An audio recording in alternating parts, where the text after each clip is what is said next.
Greetings, everyone, and welcome back to the TFT Perspective. Viewers, today the SCO summit of heads of states is ongoing within Pakistan, and currently, what we have observed is that there are a lot of multiple forums being discussed, especially when it comes to regional security issues concerning trade within the region and the overall future of the entire Eurasian connection. In this regard, we also had reports concerning Mr. Jaishankar arriving within Pakistan as well. And he was received very well as compared to how the Indian government treated Mr. Bilawal Bhutto back during his visit to India. So there's a big and huge contrast when it comes to the overall hospitality shown by Pakistan for their worst enemies, in fact.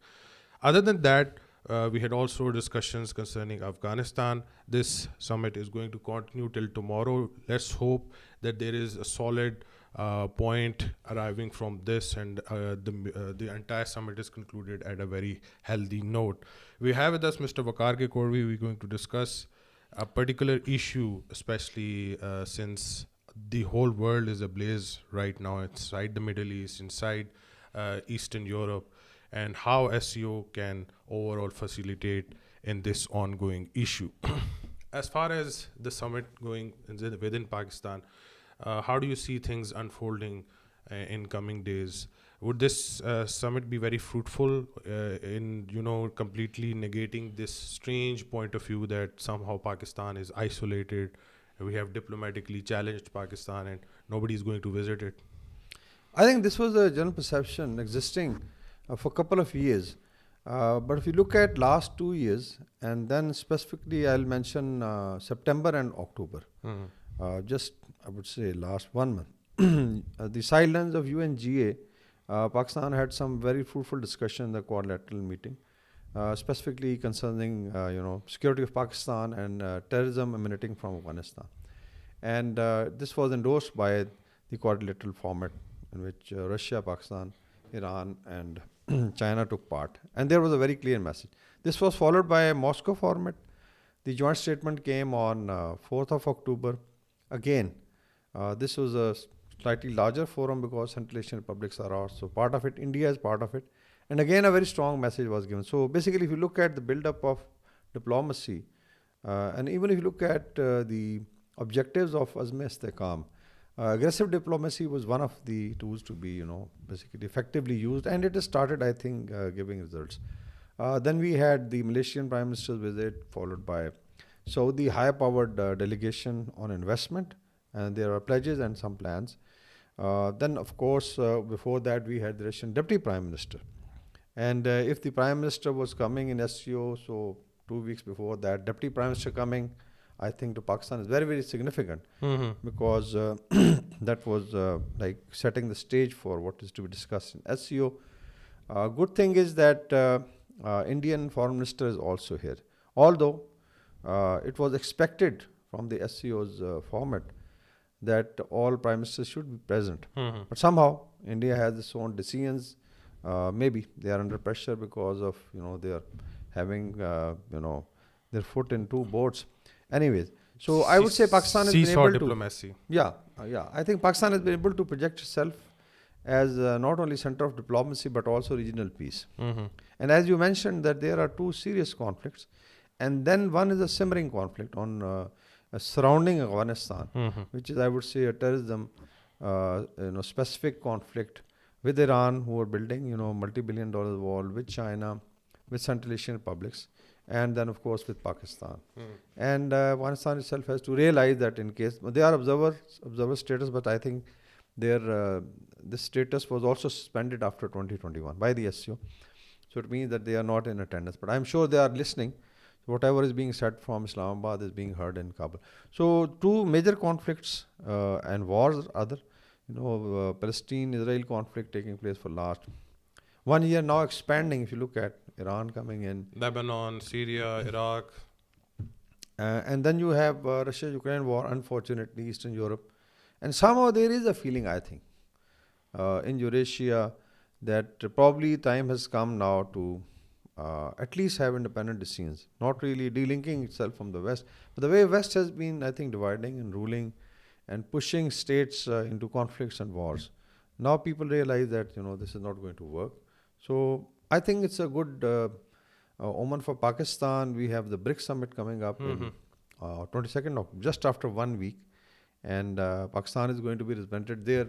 Pakistan has also applied for its full membership. Let's see. There are some commitments, I think, coming from Russia that probably they will consider it. Let's see how India behaves in that, because they have a vote. Yeah, other than that, we also had this same summit taking place inside India. Apparently, it was held virtually. Never heard summits being held virtually other than during COVID times or during emergency times.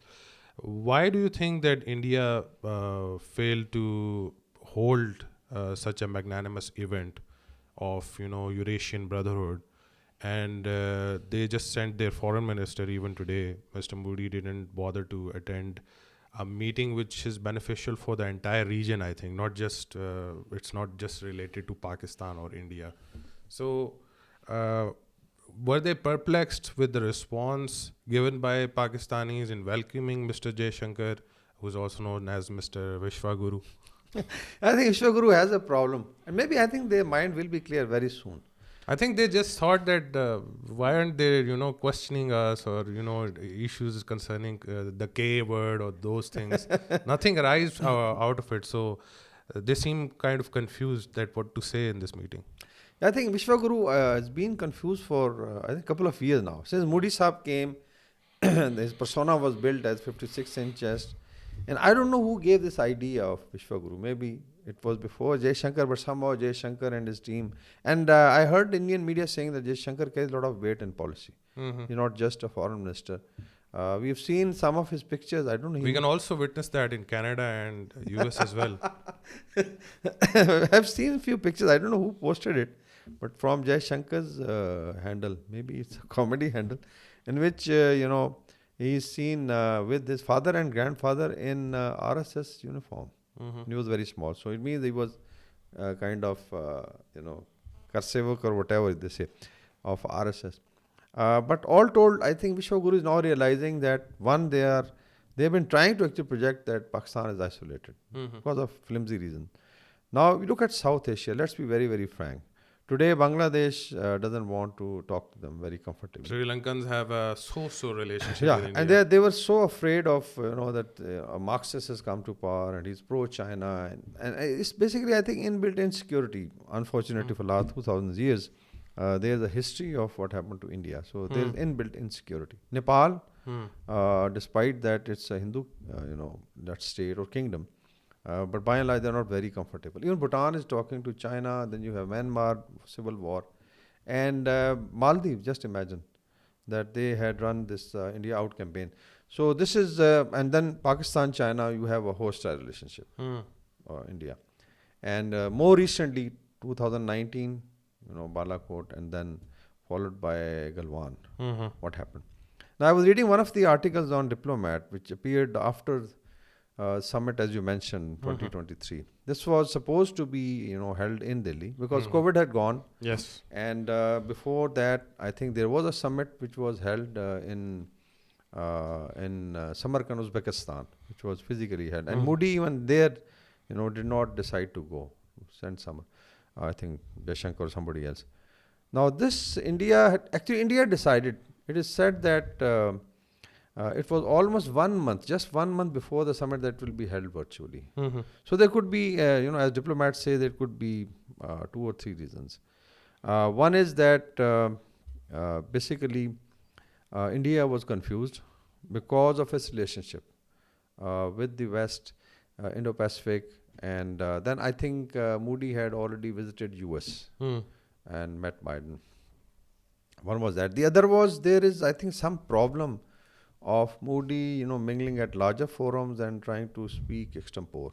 He normally reads through prompter, whereas he projects that, yes, he can, even his Hindi speeches are through prompter. And somehow they also felt that they had problem with China, so in case Xi Jinping comes or any senior rep from Pakistan, let's say Prime Minister, President goes there, they'll not be very comfortable with that. So I think on these flimsy excuses, this was held. And if you look at the body language of all those who took part, it was not, I think, taken very nicely. This is, I think, a very good argument also for those who were saying, who were pointing fingers at Pakistan in holding the summit in Islamabad, that what have we achieved. Basically, this is the difference. Just look at the confidence of two countries in the same region. The Pakistan very confidently, and the way, as you mentioned, jaishankar has been received.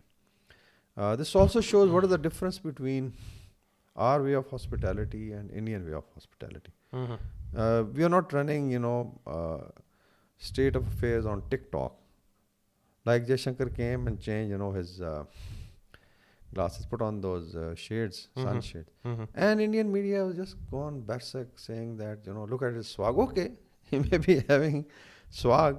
In the morning, we saw some of pictures on his Twitter handle that he was jogging with the staff of the Indian High Commission inside. Good. I mean, he looks after his health. But statecraft and I think TikTok are two different things. Exactly. That's where the difference lies. Don't you think India has somehow forgotten that it's no longer a seesaw diplomacy? That annually we witness that for 1 year they're going to be very close to the Eurasian front, and the next year they will be close to the US and its allies. So people can see through different lens exactly what India is doing. And Mr. Jaishankar himself said that we are going to, chew the gum and eat meat. Walk too. I can chew the gum and So- jog too. So if that is the case, why then in every summit, India doesn't come up with a straightforward policy? If they can't, eat the fruits out of every basket, if they can't do it, so why do it on a repeated basis? I think gradually maybe there will be let's follow, what happened in last 1 week. Just the West, who has been, prompting India and actually literally pampering it to be the counterweight against China. And we have been repeatedly saying it, that you cannot be in two forums or three forums who are literally, 180 degrees going in different directions. On one side, you like to have all the fruits in SCO and BRICS. On the other side, you like to be very effective member of the Indo-Pacific Alliance, or Quad. So and the West also understands it. That they understand when the chips are down, and they're going to be, let's say, crunch time. Let's say they have confrontation with China or Russia in the Indo-Pacific, because ultimately, if you look at Indo-Pacific Quad is also indirectly against Russian Federation. Yes. So they know it that they are not going to. India is not going to stand with them. That's why we have another organization like AUKUS came up. Basically Australia, UK, and United States, and basically it's Anglophones. We've created all the troubles throughout the world, and they know that what happened to India and Galwan.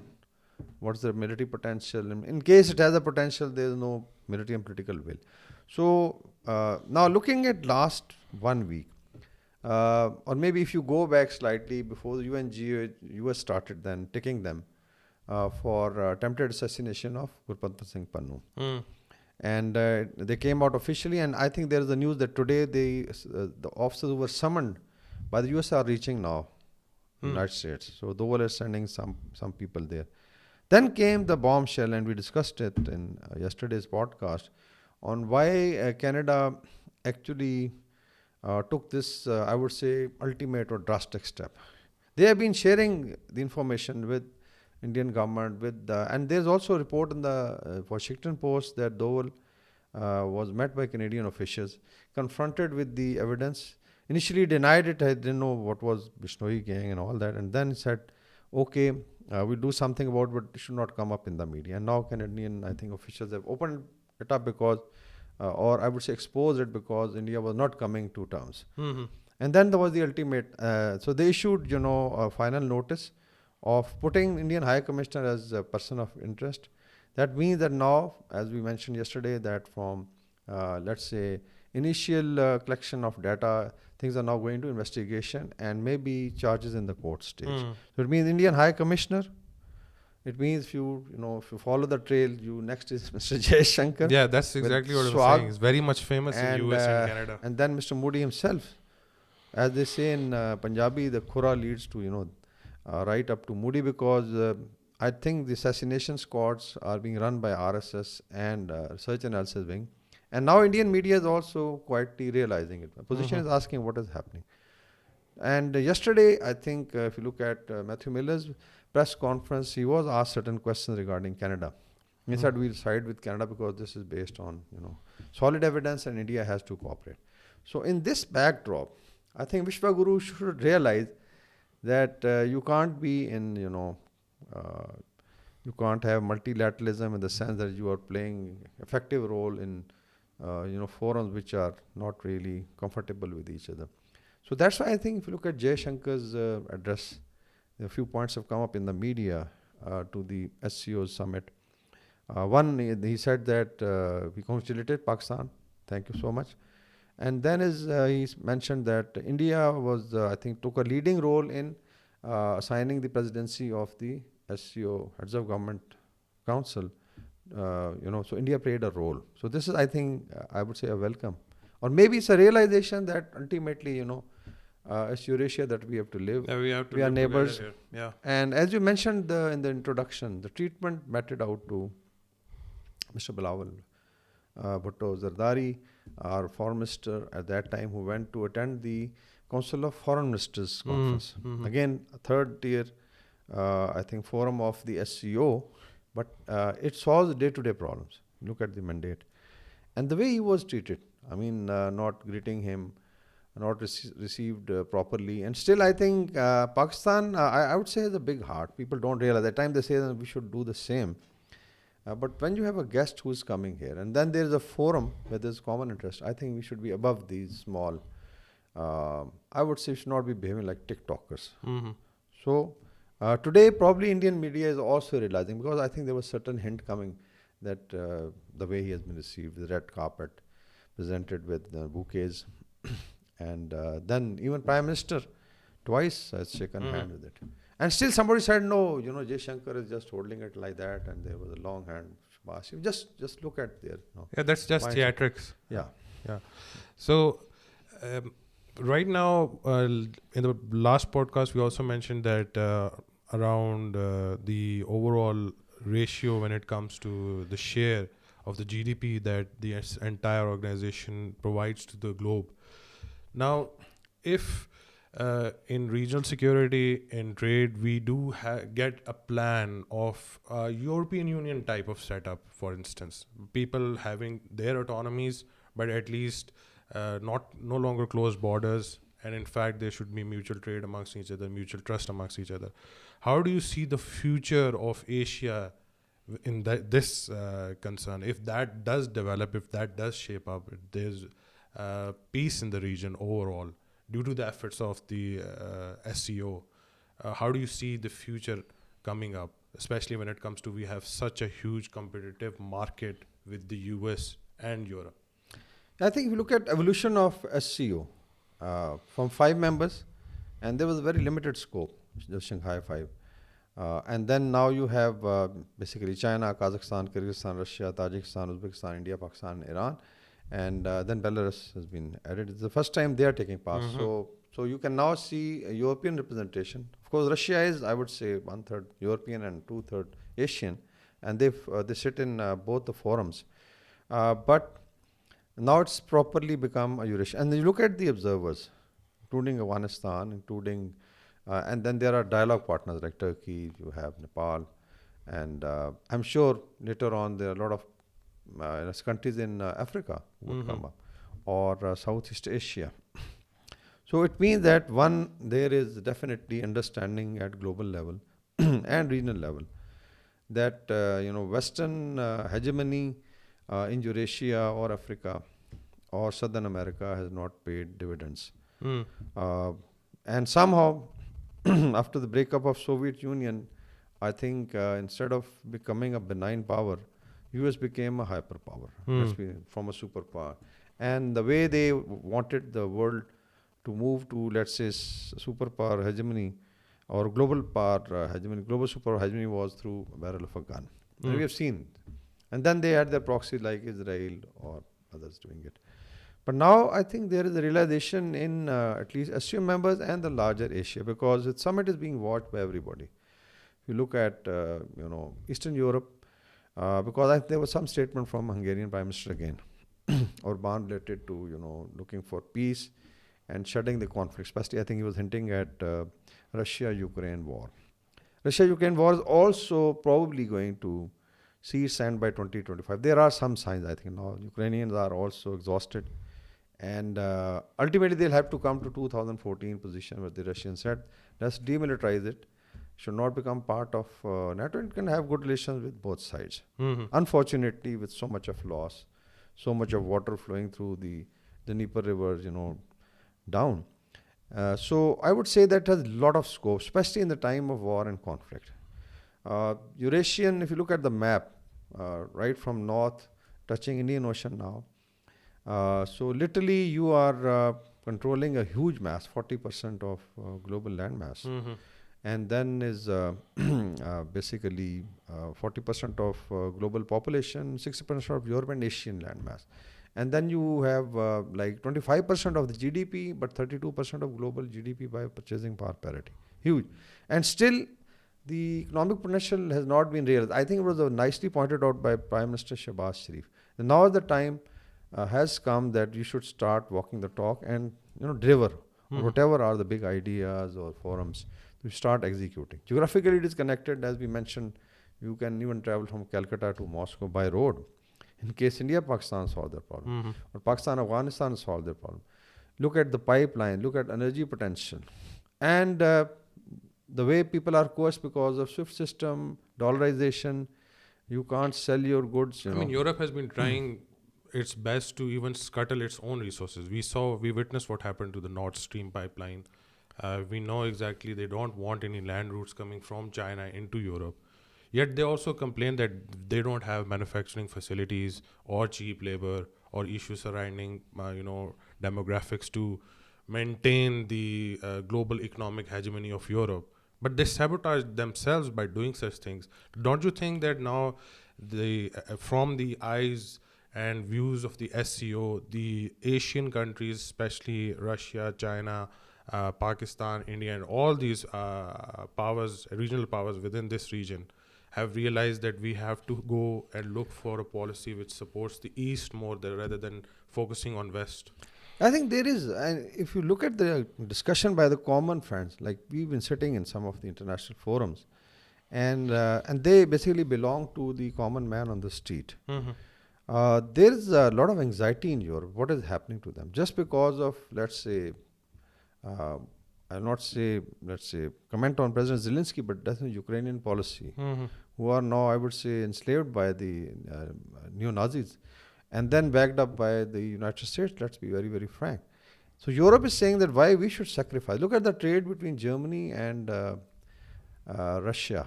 Huge. I have been twice to Russia and once to Germany. There was a huge trade.